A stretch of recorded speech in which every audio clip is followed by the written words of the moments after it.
Hello, my name is Pearl. Hi, I'm Derek, and we'd like to welcome you to this film on nonverbal classroom management. We work together as a team, and we're also mother and son. The topics we are specialized in are classroom management, learning to learn coaching, and brain-friendly learning techniques. We've written several books on these topics, and we give seminars throughout Austria as well as around the world. And we've discovered that wherever we go, teachers everywhere are facing the same challenges in the classroom. We would like to briefly introduce ourselves. I was a teacher for 11 years at a commercial academy for 14 to 19-year-olds, as well as at a Viennese middle school. In 1984, I founded a language school, and I've worked for many years as a trainer for in-service teacher training.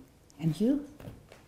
I'm a teacher, coach, and communication trainer, and have also conducted a great number of courses for in-service teacher training. Actually, I went to acting school, and I've been able to integrate a lot of what I've learned there into our trainings and my classroom experience. Today's topic is an introduction to nonverbal classroom management. It all started in the early 90s when I met Michael Grinder, a brilliant teacher and trainer from the United States. He is specialized in group dynamics in the classroom, and he encouraged me to pass these concepts on to other teachers in Europe and around the world. And that's exactly what I've been doing for the past years, as well as further developing and adapting these techniques to European schools. So what do we mean when we use the word nonverbal?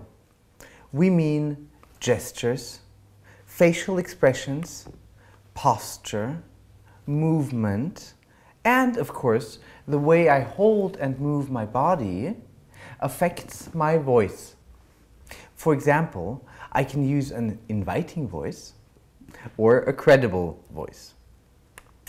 It is also possible to regulate the noise level in the classroom with your voice.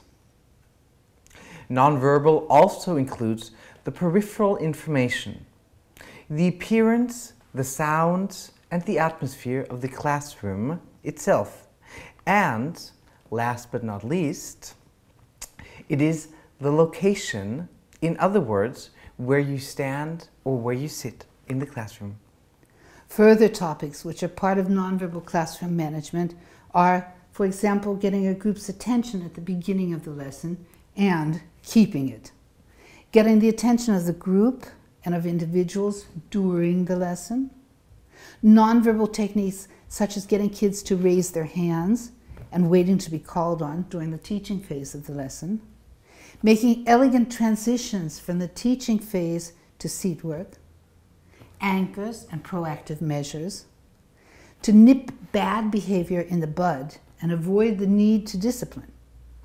Recognizing nonverbal clues which help to identify and reach the various learning styles, as well as respectful nonverbal disciplining. And a very important aspect, what do I need to feel good in the classroom? If I know what I need, then I don't need to worry about burnout. First, we're going to take a look at this chart. Unfortunately, the chart is in German, but you can pretend that it's in English because we'll tell you what you need to know. It's called the Easy Path to the Peaks of Teachers Mountain. Each of us is somewhere on this path. Sometimes we're up close to the top of the mountain. And sometimes, for example, when we have a bad day, we find ourselves slipping back down into the valley. Occasionally we trip and fall down. But then we always get up, brush ourselves off, and continue on our way up the mountain. As you can see, the ascent starts very steeply, as it often is when a teacher begins his or her career. There are also two plateaus, which often prove to be a challenge for teachers in their first year or so of teaching: the content level and the process level. Our students are always watching us, at least subconsciously. On both of these levels, the content level represents our competence. And of course, all of us are experts in our own subjects. Right. The second plateau is the process level.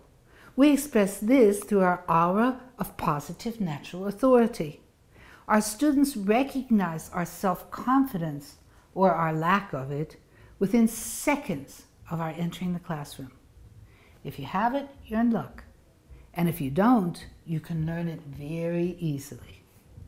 This aura of positive natural authority is a skill, and effective classroom management is dependent upon it. The next two plateaus are the intuition level and the awareness level. Most of us have already reached the intuition level. We know the secrets of teaching effectively on an intuitive level, and most of the time we do it right. If, however, we understand why it works, we have automatically reached the next plateau, or the mountain path, the awareness level. This is our goal: to make the unconscious conscious. If we become aware of exactly what we are doing and how we are doing it, our success will no longer be left up to chance, but we will have concrete and dependable tools to help us consciously plan our success. If we use these tools systematically, we can take charge of our classrooms with a minimum of words to create a productive atmosphere and successfully engage our students. And we can do it non-verbally, without scolding our students or getting all worked up. That reminds me of a story. I visited my family in America at Christmas time a few years ago.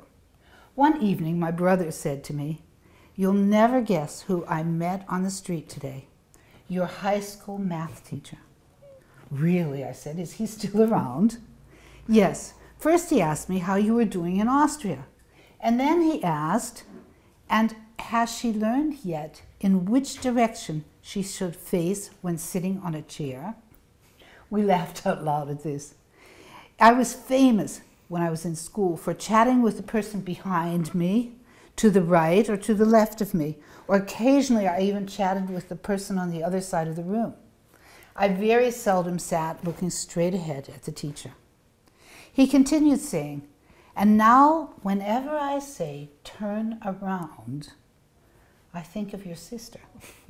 We laughed about this, and shortly thereafter I returned to Vienna. On my first day back at the middle school, I was quite surprised when I heard myself saying to a pupil, "Dreh dich which means turn around in German. And I thought to myself, for how many hundreds of years have teachers been saying exactly the same thing? In America, teachers say turn around. In Austria, we say dreh dich In Argentina, the teachers say it in Spanish. In Moscow, they say it in Russian, and so on. And what good has it done us? Actually, none whatsoever. Because otherwise, we wouldn't have to say it anymore. If we always get the same results, and actually would like to have different ones, then we need to do something different. So let's do it differently. Let's save our voices and our nerves. And manage the classroom non-verbally.